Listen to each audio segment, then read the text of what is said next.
అమ్మఒడి నానబుడ్డి అన్నట్టు దానికి బాగా మంచి ఇచ్చాడు. తాగే వాళ్ళకి మాత్రం బాగా ఇంటికే అందుతుంది. ఇంటికే అందుతుంది. ఆ. ఎలా అసలు లేదు, బెల్ట్ షాపులు పెడితే బెల్ట్ తీస్తానన్నాడు కదా చంద్రబాబు నాయుడు గారు. చెప్పేది ఒకటి చేసేది ఒకటి. బెల్ట్ షాపులు ఎక్కువైనాయి.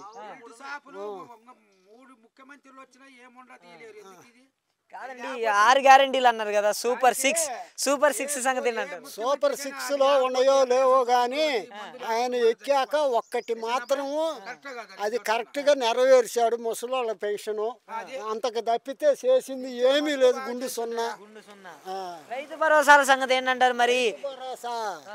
రైతు భరోసాలు ఇంక రైతులు ఆత్మహత్య చేసుకోవటి. రైతులకి రేట్ లేదు అసలు. మెయిన్ వడ్లకు కానీ ఏది కూడా, మిర్చి కానీ ఏది కూడా లేదు. మరి ఎన్నికలప్పుడేమో రైతే రాజు, రైతు దేశానికి వెన్నెముక అనేది చెప్తున్నారు. చెప్పేదంతే. చెప్పేవాడు చేయలేడు, చేసేవాడు చెప్పలేడు.